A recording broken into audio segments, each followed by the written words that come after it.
Bu güç kaynağının bu tarafı, yani birinci sekonder katı çok iyi. 2 tane 450 volt 330 mikrofaradlık Nippon'un, yani Japon malı kondansatör kullanılmış. Bu güç kaynağını masaüstü bilgisayarlarda kullanabilir miyiz?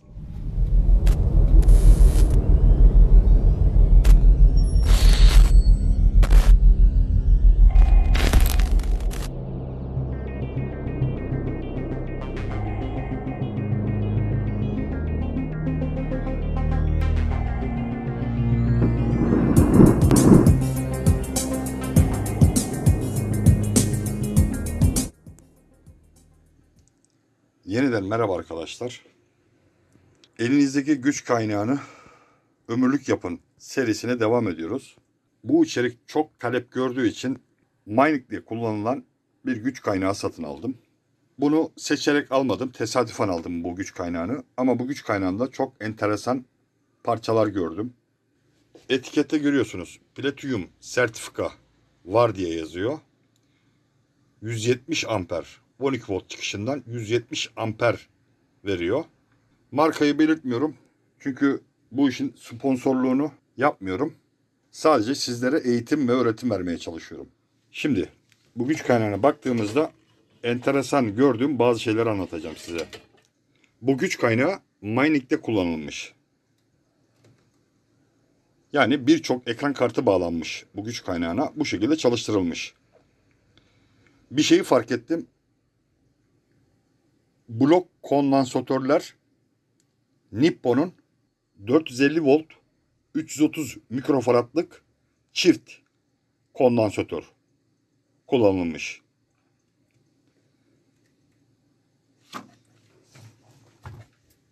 Biz hep Çin malı dandik kondansatörlerden bahsettik. Bu ürün de Çin malı ama bunu üreten firma giriş katını kaliteli yapmış.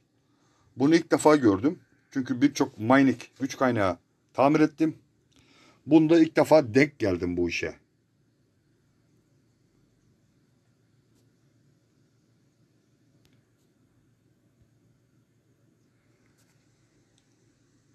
Tabi üzeri tozlanmış şu anda. Temizlik yapmadım. Böylece sizlerin de görmesini istedim.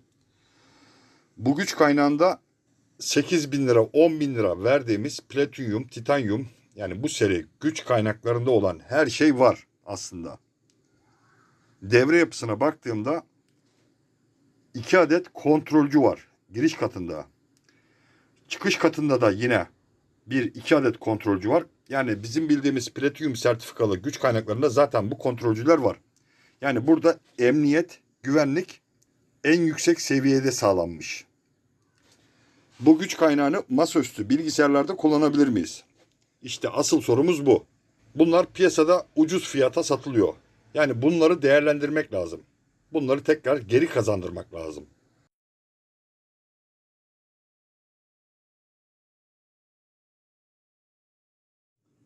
Temizliğini yaptım geçici olarak. Bu güç kaynağının bu tarafı, yani birinci sekonder katı çok iyi. 2 tane 450 volt 330 mikrofaradlık Nippon'un, yani Japon malı kondansatör kullanılmış. MOSFET'lere de baktım. MOSFET'ler de kendi içinde en iyi, en yüksek ampere sahip olan MOSFET'ler. Şimdi bunu biraz açayım, bu tarafı. Burada bir PWM kontrolcüsü var. Bakın. Bu aynı zamanda PFC kontrolü de yapıyor. Yani aktif PFC olayı var ya. Buradaki kontrolcü, PWM kontrolcüsü tüm voltajları denetliyor. 12 volt, 5 volt ve 3 volt. Bu voltajların tümünü denetleyen bir kontrolcü. Yani 12 volt katına gelen voltajın tekrar geri beslemesiyle kontrol yapabilen bir entegre var. Yetmedi. Burada yine bununla beraber çalışan 5 volt bekleme modu, yani benim görev odası dediğim bir kontrolcü daha var. Yani adamlar, bu güç kaynağını yapan kurum 220 volt katında hiç malzemeden kaçınmamış. Kaliteli ürünler, kaliteli parçalar kullanmış ve güvenliği en üst seviyeye getirmiş. Bizim burada sorunumuz 12 volt katında. 12 volt katında yine aynı iki tane kontrolcü var. Birisi tüm voltaj çıkışlarını denetleyen DC ile çalışan, yani doğru akım ile çalışan bir kontrolcü. Yine aynı şekilde 5 volt ve 3 voltu denetleyen başka bir kontrolcü. Kısaca şunu anlatmaya çalışıyorum. Bu güç kaynağında her şey dikkate alınmış. Yani öyle böyle değil. Daha sonra MOSFET'lere de baktım. MOSFET'ler 70 amperlik 3 adet MOSFET var 12 volt katında. 3 kere 7 21. Yani 210 amper yapar. Ama buradaki etikette 170 amper diyor. Yani fazladan amperi yüksek MOSFET'ler kullanmış. Bizim yapacağımız işlem, burada gördüğünüz tüm kondansatörlerin alayı Çin malı. Yani dandik. Biz bunların hepsini değiştireceğiz. Tümünü. Gerekirse bu tarafta varsa bu tarafta da değiştireceğiz. Artı bir de buradaki modülü sökeceğiz. Çünkü burada iki tane 16 volt 470 mikrofaradlık kondansatör var. Bunları da değiştireceğiz. Bunları nasıl yaptığıma dikkatlice bakın. Siz de böyle bir güç kaynağı satın alırsanız ya da elinizde varsa benim bundan sonra anlatacağım şekilde güç kaynağını güçlendirip masa üstünde kullanabilirsiniz. Şimdi ben bu içeriği yayınladıktan sonra iyi biliyorum. Şu anda düşük fiyatlı olan Minik'ten çıkma güç kaynakları tavan yapacak. Bunu da yapmayın be kardeşim. Yapmayın. Yani şimdi ben bunu güçlendireceğim, tekrar satacağım. Yani normal masaüstü güç kaynağına çevireceğim. Sattıktan sonra yeniden bir güç kaynağı almak isteyeceğim. Ama bir bakacağım ki fiyatlar 2 katına çıkmış. Yapmayın bunu. Zaten kullanamıyorsunuz ki birçok kullanıcı da bunu çeviremeyecek. İyi biliyorum. Ben ne kadar burada anlatsam da masa üstüne çeviremeyecek bu güç kaynaklarını. O yüzden yapmayın bunu. Fiyatları tavan yapmayın. Yani ben de faydalanayım. Diğer bu işe meraklı kullanıcılar da faydalansın. Şimdi hemen başlayalım. Önce burada gördüğünüz bir sürü ekran kartı için güç kabloları var. Bunlardan sadece 2 tanesini bırakacağım. Çünkü bunlar benim çalışmamda engel olacak. Hemen başlayalım.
Modülü çıkarttım.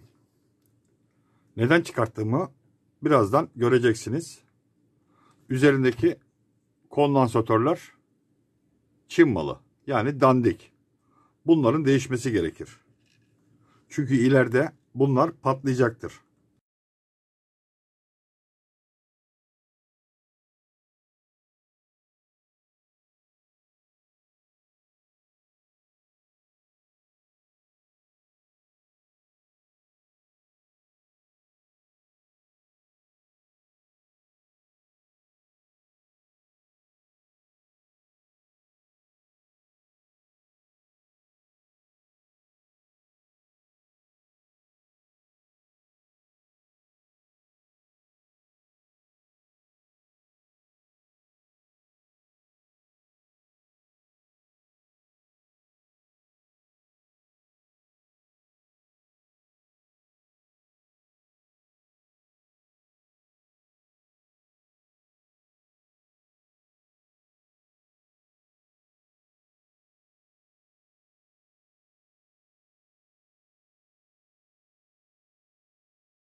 Modüldeki 16 volt 470 mikrofaradlık Çin malı kondansatörler ile katı kapasitörler kullanarak değiştirdim. Yani daha uzun ömürlü olması için. Bunlar alüminyum kondansatör ya da kapasitör diye geçiyor. Bunların içinde alüminyum sargı var. Dışı da alüminyum, içindeki sargı da alüminyum. Bunlar da kağıt olur. Bunlar da alüminyum olur. Bu sebeple bunlar daha uzun ömürlüdür. Ancak bunlarla farkı bu içinde az miktarda elektrik biriktirebilir. Bunun böyle bir durumu olmaz ama ömür olarak daha uzun ömürlüdür. Bunu sökmüştüm buradan. Bunu takalım. Daha sonra bir kontrol edelim.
Tüm montaj işlemini tamamladık. Şimdi test etme zamanı.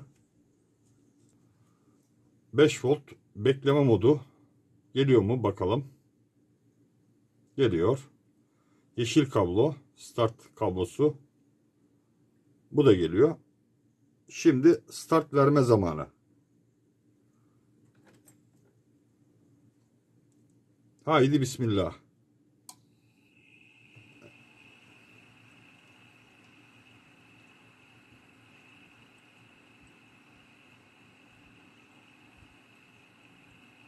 Şu anda çalışıyor. Bir sorun yok.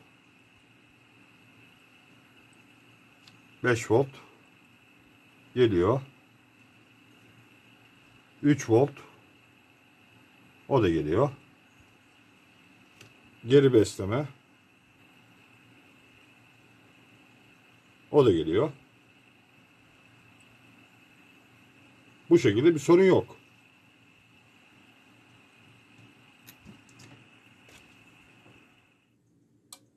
Bu şekilde bunu toplayabiliriz. Şimdi ben ne yaptım? Tekrar edelim. Kapatmadan. Burada 12 volt 2200 mikrofaradlık Çin malı kondansatör vardı. Bunu Panasonic 3300 mikrofaradlık kondansatör ile değiştirdim. 16 volt. Yine burada Çin malı 16 volt 470 mikrofarad kondansatör vardı. Bu da aynı şekilde. Bunları Nippon'un 16 volt 470 mikrofaradlık kondansatörleriyle değiştirdim. Yine burada dörtlü grup. Bunun bir kısmı 3 volt, bir kısmı 5 volt. Bunlar da Çin malıydı. Yani şu gördükleriniz, yani burada hepsini ayırdım bunların. Bunların hepsi Çin malıydı. Bunlar ileride patlayacaktı, iyi biliyorum. Ben bunların hepsini burada gördüğünüz Panasonic 16 volt 3300 mikrofaradlık kondansatör ile değiştirdim. Şurada çok ilginç bir şey yaptım. Bu normalinde diğer işte Platinum Gold sertifikası olan güç kaynaklarında bu modülde katı kapasitör kullanılmıştır. Yani alüminyum kondansatör kullanılmıştır. Ben de aynısını, şu iki tanesi vardı. Normal yağlı kondansatör. Alüminyum kondansatör ile değiştirdim. 16 volt 470 mikrofarad. Yine burada birçok kondansatör vardı. 12 volt katına ait. Ben ne yaptım? 4 adet, yani çünkü bazı 12 volt kablolarını iptal ettiğim için gerek yoktu fazladan kondansatör eklemeye. Yine Nippon'un 16 volt 3300 mikrofaradlık kondansatörler ile bu hale getirdim. Şu anda tamamıyla Japon kondansatör oldu diyebiliriz. Bu fanı da ışıklandırma yapalım. Bakalım olacak mı? Büyük bir fan bu, 14 santim. Yapmışken bunu da yapalım.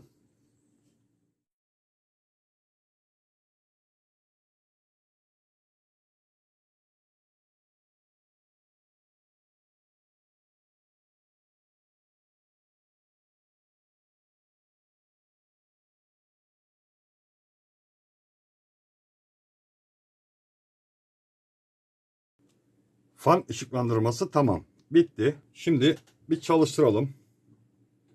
Size bir şey de göstereceğim bu arada.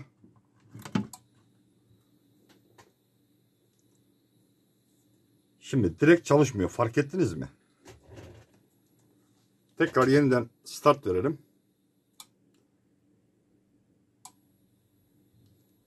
Fark ettiyseniz fan dönmüyor.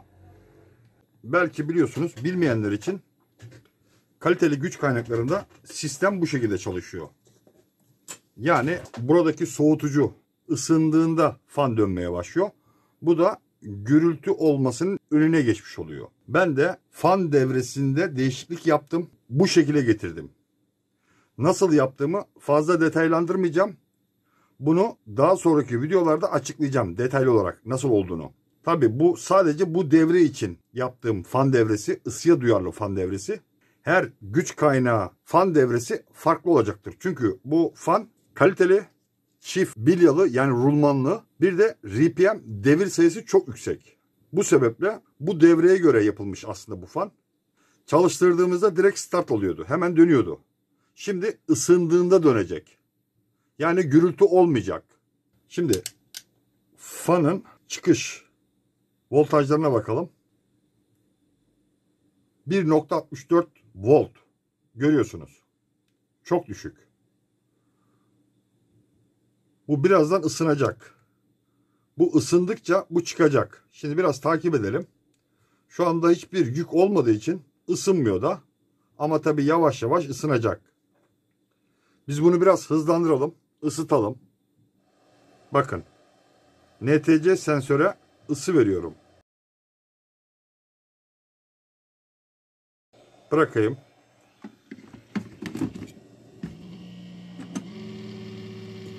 Gördüğünüz gibi devreye girdi. Şimdi ısıyı devre dışı bıraktım. Tekrar düşecek. Bakın.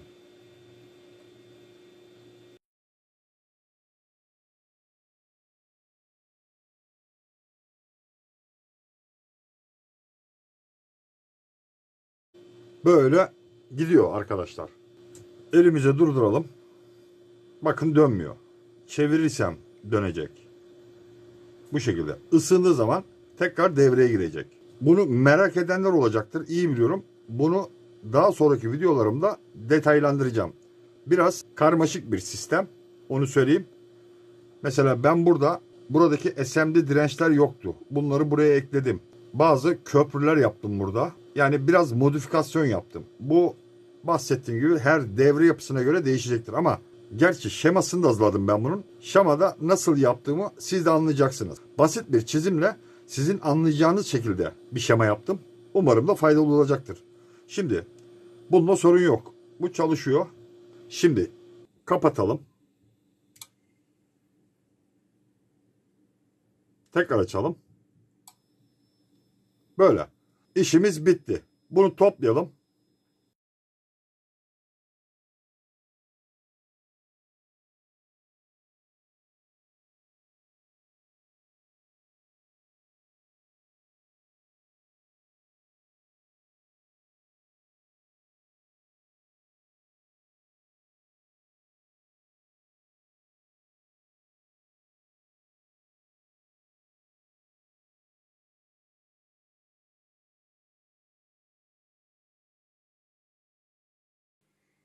Mining çıkması güç kaynağımızı modifiye ve tamir ettikten sonra test işlemine geçiyoruz. Anahtarı açtım. Fan dönmüyor. Ama birazdan ısınınca dönecek. Sistemin açılmasını bekleyelim. Masa üstüne geldik ve hala Fan dönmüyor. Yani güç kaynağı ısınmadı. Birazdan ısındığında devreye girecek. Hemen test işlemlerine geçelim.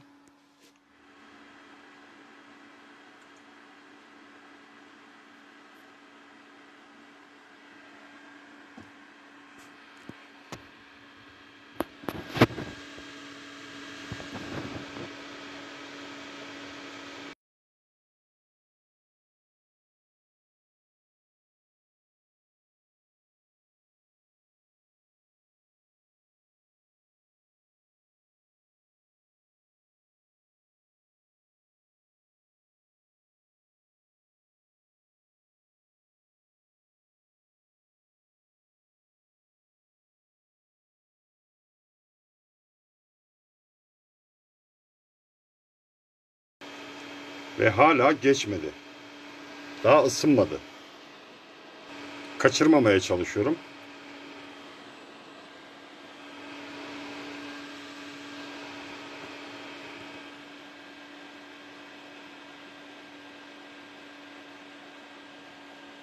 Evet, girdi devreye. Daha yeni girdi.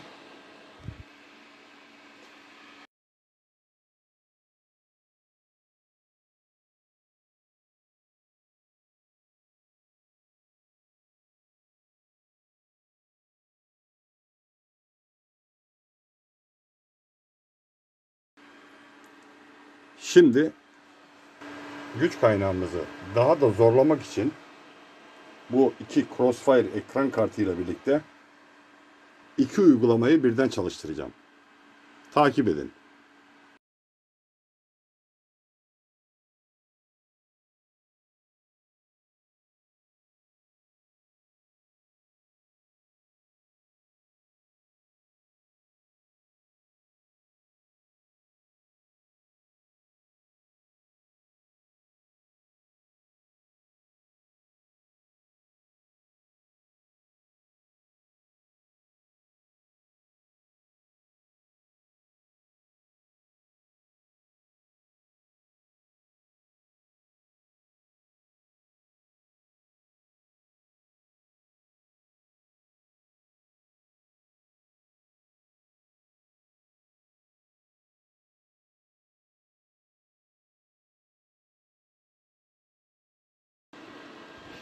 Şimdi birazdan iki ekran kartının fanlarını durduracağım. Güç kaynağımızın fan sesine bir bakalım. İşlemci fanı da durduruyorum. Ama siz böyle yapmayın.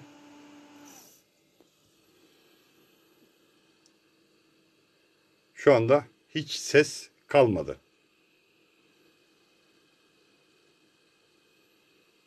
Zaten şu anda düşük devirde dönüyor. Fan döndüğü anda soğuttu zaten.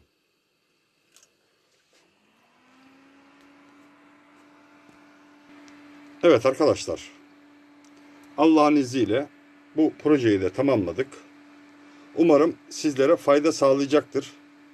Piyasada ikinci el mining çıkması birçok güç kaynağı var. Biraz da uygun fiyat. Videonun başında da belirttiğim gibi umarım fiyatları birileri tavan yapmaz. Siz de eğer elinizde varsa mining çıkması 2000 watt, 1600 watt fark etmez. Bu güç kaynaklarını tekrar masaüstü bilgisayarlarda kullanılabilir hale getirebilirsiniz. Zannediyorum bu güç kaynaklarının fanı çok gürültülü çalıştığı için satın alınmıyor. Bir de güvenlik sorunu olduğu söyleniyor. Size videonun başında belirttim. Hiçbir güvenlik sorunu yok. Hatta iki katmanlı güvenlik çipleri mevcut. PWM kontrolcüsü, bekleme modu ve 12 volt kontrolcüsü. Bunların hepsi çıkış voltajlarını denetliyor. Yani herhangi bir kısa devre olduğunda ya da herhangi bir sorun olduğunda bu güç kaynağı kendini kapatabilecek özellikte. Etiketi platinyum. Ben ona bakmıyorum. Tartışılır. Böyle elime geçtikçe 2000 wattlık, 1600 wattlık güç kaynaklarını modifiye edip masa üstünde kullanılabilir hale getirmeye çalışacağım. Sizlere örnek teşkil etmesi için. Yani sizler de yapın diye. Benim yapmam önemli değil. Sizlerin yapması önemli benim için. Nasıl, ne yapacağınızı tek tek sizin anlayacağınız dilde anlattım. Bazı YouTube kanallarında elektronik içerik üreten kullanıcılar yaptığı çalışmalarda sürekli teknik detaya vurgu yapıyorlar. Yani teknik detay dolu bir içerik oluyor. Kullanıcıların birçoğu bunu anlamıyor. Yani vatandaş evde, köyde, tarımla uğraşıyor. Bilmesin, uğraşmasın, ona ne, elimden mesleğimi almasın gibi korkuları var zannederim. Sadece kendi gibi bu işi okumuş, diplomasını almış ya da teknik eğitimini görmüş kişiler bilsin istiyor. Zaten bu kişiler kazanılmış bu ülkeye. Asıl amaç bilmeyenlere ya da bu işe daha önce hiç bulaşmamış kişilere anlatmak olmalı. Onları öğretmek olmalı. Benim düşüncem böyle. Benim de amacım bu. Son zamanlar bazı kötü yorumlar alıyorum. Tabii siz bunları da görmüyorsunuz. Şerefsizin biri sizlere cahil yakıştırması yapmış. Terbiyesiz herif. Demiş ki toplamışın bütün cahilleri, böyle yazmış. Tabii bu kişileri ben kayda alıyorum. Ekran kayıtlarını alıyorum. Gerekli mercilere şikayette de bulunuyorum. Tabii bunlar bitmeyecek. Ama topluma bu ithamda bulunması çok kötü. Çok aşağılayıcı. Bence öyle. Olmaması gerekir. Evet arkadaşlar, bu ve buna benzer değişik enteresan içeriklerin gelmesini istiyorsanız kanalıma abone olun, destek vermeyi de unutmayın. Eğer kanalıma ve bana destek verirseniz bu tür içerikler yayınlamaya devam edeceğim. Umarım beni anlayışla karşılarsınız. Beni izlediğiniz için hepinize teşekkür ederim. Hepiniz Allah'a emanet olun.